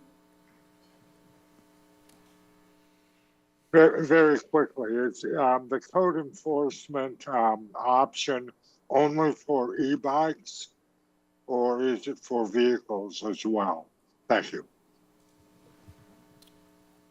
That option, those type of contract code enforcement officers would not be in vehicles, so they would not be able to do a traffic stop of another vehicle. But they would be able to stop someone and run a ticket in a vehicle if they were standing on the corner somewhere. If the vehicle is stopped. Yeah, and they can pull them over. Okay. All right. There's your answer, Tony. Thank you so much. Anyone else? And anyone else? Mayor, I don't see any other hands raised. All right. Thank you. So last call for any question about e-bike gangs or misbehaving on an e-bike.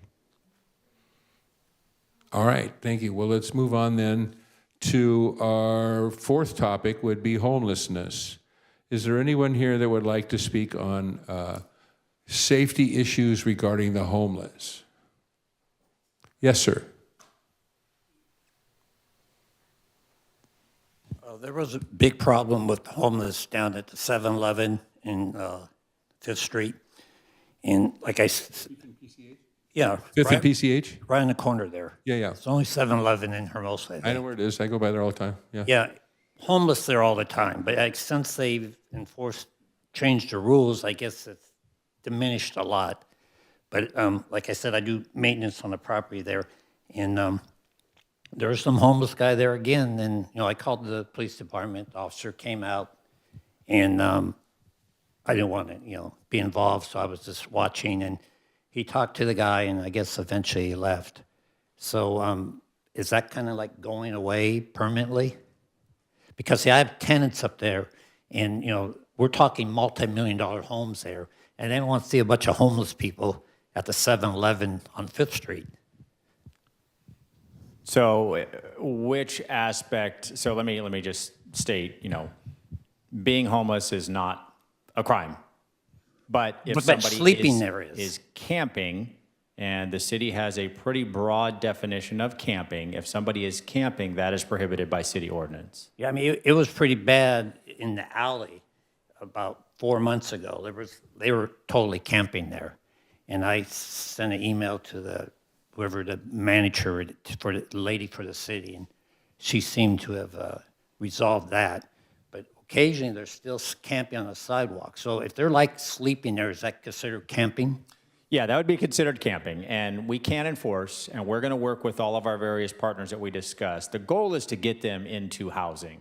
I understand we that, can yeah. enforce, but that will get us so far. So we're going to work with them. We're going to do everything we can to incentivize them to go into a more appropriate housing that's not on city streets, city parks, our beaches, etc. So if I see one there and it looks like he's camping, it's okay to call the dispatch and have officer come out and try to tell him he has to move on, or? It is okay, and we're working, again, with our partners on some other options and adding, and this is an idea, it's not done and it's not vetted, a way to submit that in the Go Hermosa app, which will then not just be shared with the city staff, it'll also be shared with the homeless outreach coordinators that can make contacts and start building up that rapport. Gotcha. Is that app available now, or they're working on it?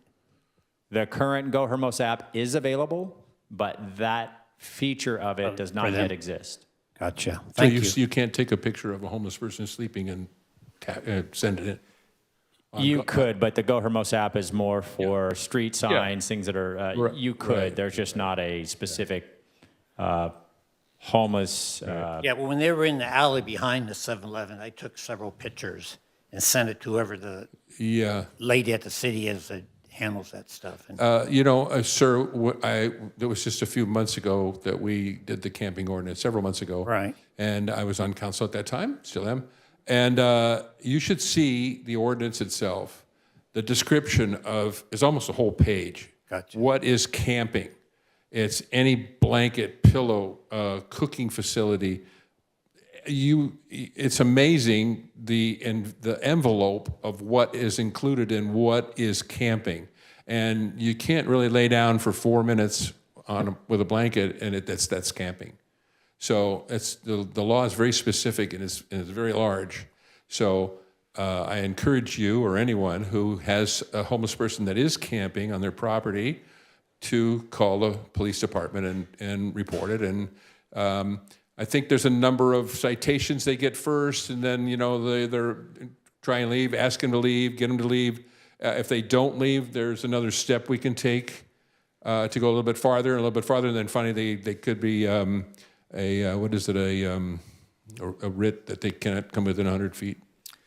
So if there's enough, and this is not specific to camping, but if there's enough repeated violations, nuisance behavior, and we've had a number of things, if it's criminal, the city, either through the city prosecutor or the district attorney, we can request a stay-away order.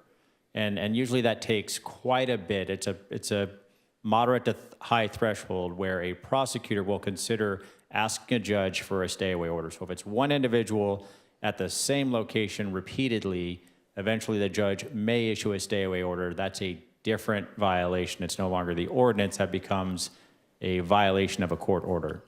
well, when an officer comes out there and says, "Hey, you can't be here," where does the guy go? That's why we work with our housing navigators to Well, assist. but I mean, What we don't want to do is just push the problem into someone else's front yard. Exactly, yeah. All right, thank you, sir, very much. I appreciate it. Janice, would you like to come forward? Yeah, Jen Britton, the police department has a wonderful homeless team. I believe it's part of the department. And they've been very effective identifying and talking with them. My question is, do they work various schedules? Are they also available at night? Because I think that's a lot of time when our homeless people have trouble finding places to go. And I know you know most of them personally. And that's good because that makes a difference in how they act. Some of them that act crazy can't be controlled. They're just, it's what it is. But a lot of them that, excuse me, this is my voice, that have some sense of stability and want to find a home, they tend to work well with the homeless department. Great, thank you, Janice. Anyone else? Yes, sir. Follow-up question? This question. Yeah, just a question. Just- So, Come on up. Yeah. if person which have seen numerous number of times, but the same 7-Eleven, just laying down by 7-Eleven, no cooking instruments around, this is okay? If they're not camping, can they sit there? Yes. Laying down. That's private property. It would be up to the property owner to decide if they need to move on. No, they're on the sidewalk, not on 7-Eleven parking lot. On the north side, I saw this guy multiple times. He's just laying down there. His blankets around him. He's not on a blanket. There is no pants or anything like that. So this is okay? As the mayor said, the definition of camping is very, very broad. And if they're camping, and the other part is if they're obstructing the sidewalk, that's a violation as well. I've seen the same person you're talking about. I drive by there quite often, and I see the same guy there. Almost kind of want to honk the horn and wake him up when I drive by. Yeah. I don't do that, but that's his spot. And he disappeared for a few weeks, and then now I see him again back there, and he is clearly asleep with a blanket, and that it is part of the definition of camping. So again, call the police, report it as many times as you need to do that. It moves the process along. And eventually, you should get some results. I just wanted, we're all complaining here. I just wanted to make a positive statement that during the COVID, I've seen a lot of people homeless camping right there by the toilet on 2nd Street. Mm-hmm. And I called to police many times. And I must say, there was some degree of reluctance to deal with them. And I kept calling, and I don't see them anymore. And I even mentioned that somehow they don't do the same on Manhattan Beach. Because I'm going to the pier, and there's also a toilet. They were always doing there. But that problem is solved, and I'm grateful, and congratulations. Right. Something is done. Thank you. Thank you very much, sir. Just let me just for a moment address this.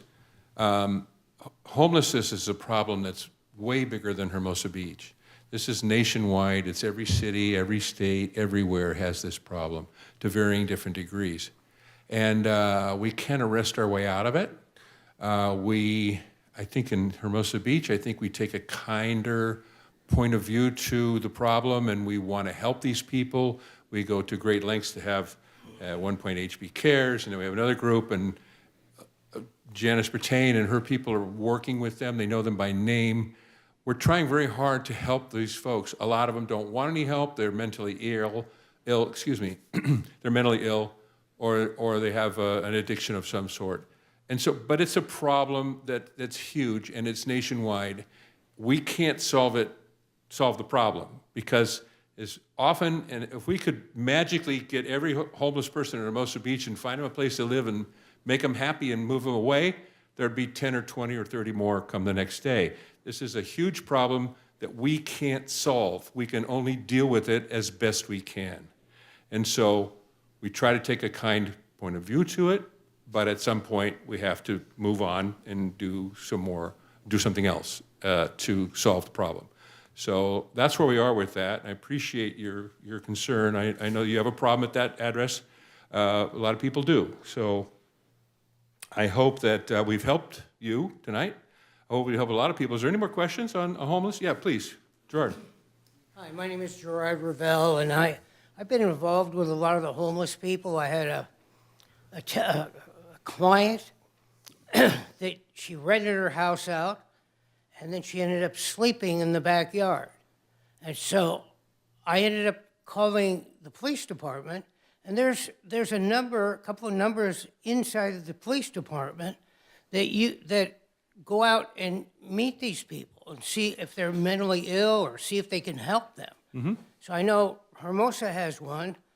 I know Redondo has one. So if it's the people in Hermosa, that's who you call.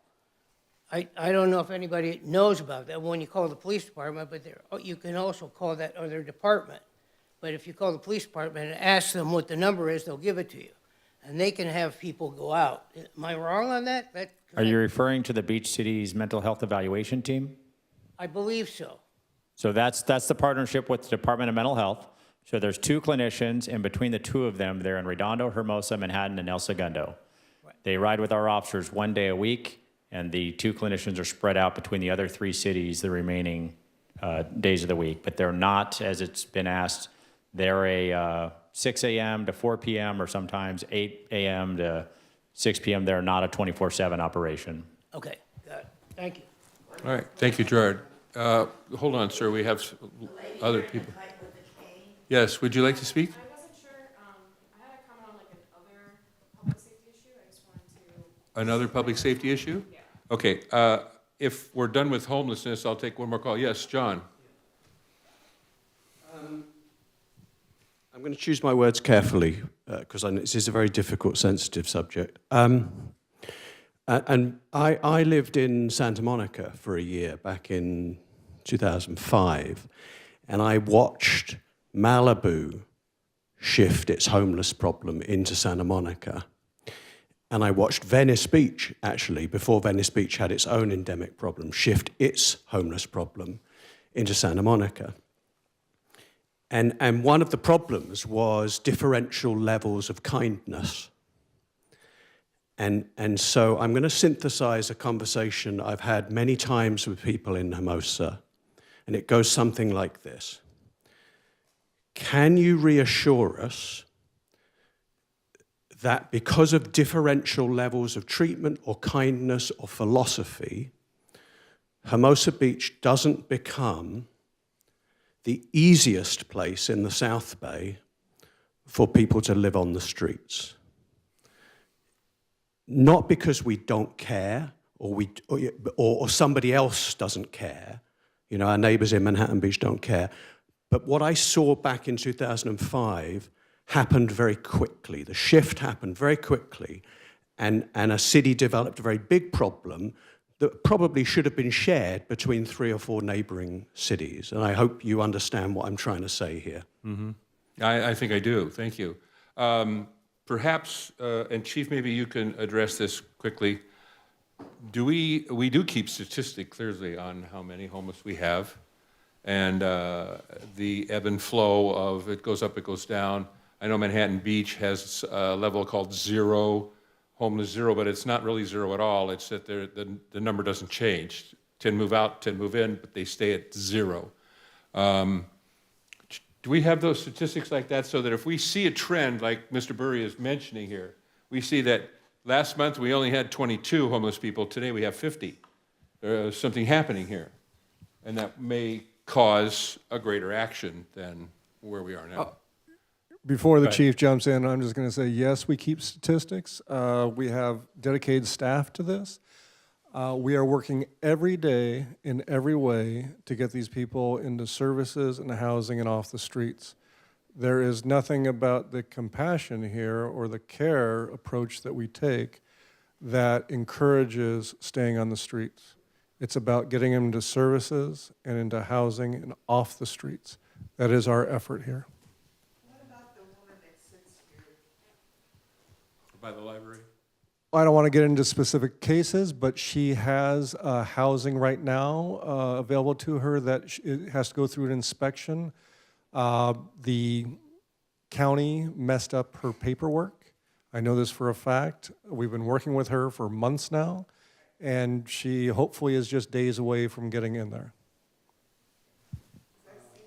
That's a success story. Chief, anything to add? No, that's what I was going to say. Thank you, sir. All right, so, yes, hold on, sir, please. You've been up 2 or 3 times, so I want to try and get everybody a chance. Thank you. It's not going to be related to homelessness. Oh, I think we're done with homelessness. Is there anyone else? No. Let's move on. I think I'm sorry, we're actually almost out of time already, Yeah, I'm so so please go sorry. ahead. Okay. All right. My name is Kristen Marino, and I've been a resident of Hermosa, South Hermosa, for 6 years. I know that blaming all of our street safety problems on kids on e-bikes is a popular narrative, but I believe this is a symptom of greater public safety concerns that we've grown accustomed to. Danger from cars. To quote a couple statistics, in LA from 2019 to 2022, cars killed 1,300 people. E-bikes killed only 12 people in that time. In LA, the leading cause of death in children is car fatalities. I see it here in our neighborhood. I live right at the intersection of 2nd and Hermosa Street. Hermosa Ave, a 4-way stop sign intersection with a clearly painted crosswalk. And it feels like every day I cross this intersection, I'm almost hit by cars who are running the stop sign or not paying attention or both. I know it's not a me problem. I watch it happen to pedestrians from my window all day. My windows are filthy with brake dust of cars coming to a screeching stop. My home rattles with the throttle of oversized trucks accelerating to 45 miles an hour through the intersection. Someone getting hit here will be completely predictable and preventable. The city of Hermosa Beach agrees with me that it's a dangerous road. Hermosa Avenue, our namesake street, is not considered a safe commuting route for kids going to school. In fact, many roads here are not. I believe it's a public safety issue when our kids can't safely walk or ride their bikes to school when they only live a mile away at most. It's a public safety issue when the car drop-off lines snake through our congested streets. It's a public safety issue when more than half the cars in this city are large SUVs and pickup trucks with visibility on par with World War II tanks and whose hoods tower over children. It's a public safety issue when the sidewalks are so narrow that parents have to walk their baby carriages in the streets. There's even less space when we tell kids to ride their bikes on the same sidewalks for their own safety. It's a public safety issue when our only protected bike lane is the Strand, but apparently it's not, based on earlier, and most of our pedestrian and bike traffic fight for precious space there. It's a public safety issue when bicyclists deal with aggressive drivers in our streets, drivers who would see them dead to get to their destination a minute sooner. I've been there before my knee injury. Our children do not choose to live here. They have no political power. They have no say in how our neighborhoods are designed. Our children have very limited mobility and independence until they get into cars and e-bikes themselves, and then they return the same malice from drivers that they've grown accustomed to. I believe if we had truly safe neighborhoods to bike and walk in, kids would grow up socialized to share the streets with others and wouldn't be feral at their first taste of freedom. We already conducted this experiment. My generation and older generations look back fondly on exploring our neighborhoods with our friends, biking and playing, coming home when the streetlights turn on. We all know that we didn't act the same when we were young, and this is why. So I believe that kids on e-bikes are a symptom of our failure to give them a neighborhood they can be safe in. We need to be the adults by taking more responsibility for the city we've created for them and make changes to our city that benefit all modes of transportation. And we might just save ourselves in the process too. Thank you. I just feel like kids don't get to speak up for themselves. Well, that's fine. Thank you very much. I appreciate it. Thanks for hearing me out. All right. So we are out of time now, and I hope everybody had an opportunity to speak. I'm surprised, actually, that there wasn't much more about the e-bike misbehaving and the gangs that happened. But that was of great interest at the last meeting, and that's why we had this meeting. One more, please. Would you like to speak? Yes, please. Okay. I'm sorry. We're pretty much out of time, but please, come on. Go ahead. Come on. Yeah, sorry. I came to speak not on e-bikes or on homeless because I thought it was a broader safety Okay. topic. Yeah. I live off Aviation and daily walk down Aviation, down Hermosa Ave. And what I'm running into often is Prospect and Ocean Avenue, even twice, both walking down here, is people either speeding up and they speed up as they go up that hill, and they speed up as they go down that hill, and even in the crosswalks, they're not looking and turning. So I know there's a lot of focus on the Strand and Pier Avenue, because that's where people go in the beach. But as someone else has said, if you could maybe look east to PCH, because in those neighborhoods, particularly the east-west laterals, not the north-south laterals, that's where a lot of us, and then we're also getting all the traffic from Redondo and farther east is coming in. East and west. Okay, well, And thank you. just to say that we are aware of the issues there. I know the police are stepping up enforcement. We're also looking at it from a public works, environmental view to see how we can make it safer through design. So we are looking at that. That would be great, because I do notice that the bikes are riding on the sidewalks, and the sidewalks aren't that safe. So walking a dog on a sidewalk with a bike or e-bike coming. A bike on a sidewalk there's is nowhere never to safe. go. Yeah. Except in Bikes on Fort Worth. sidewalks are never safe. Bikes or e-bikes, absolutely, yeah. And I appreciate your concern. There may be a kind of an impression that the east side doesn't get any attention at all. And maybe it's partially true, I don't think so. But, our police are doing everything they can with the limited amount. But speaking up here tonight, calling the police department, call the chief and ask him, can I talk to you about a problem? Perhaps they'll get some more attention to that. And I think it's the best way to handle it, no matter what part of the city you're in. Speak up, act up, say something, and hopefully we can respond to that. And if we don't hear about it, we don't know. We can't fix it if we don't know it's broken. Yeah, So, I think there's a lot of focus on north and south, but not yeah, the east and west. true. You mentioned Fifth Street, but Fifth Street, 8th Street, Aviation. Absolutely. All of those, and they go downhill. Yeah, and PCH is like this. PCH is this big ugly animal, and everybody looks at that and goes, "Oh, this is bad. This is horrible." I feel like that's the safest place that I can be, because it's there are good crosswalks and things. Mm-hmm. But getting to PCH Yeah. is challenging. All right. Okay. Well, thank you so much. And while I'm saying thank you, I want to thank Police Chief Phillips very much for your time here tonight. Thank you so much. Interim City Manager Steve Napolitano, thank you, sir, very much for everything. Elka, Mo, Steve, everybody that participated tonight, thank you so much. And all of you, thank you so much. This doesn't work without you guys. Everything that happens in this city, good or bad, needs to be with the people involved. You need to come up and say something to us. Come to the city council meeting, form a group if you want a dog park or swimming pool or whatever it is. That's the best way to get something done in the city, is to get together and do something as a group. And that's what we're doing here tonight. So thank you all for your participation. Please continue to participate in our government. I really appreciate it. And thank you and good night.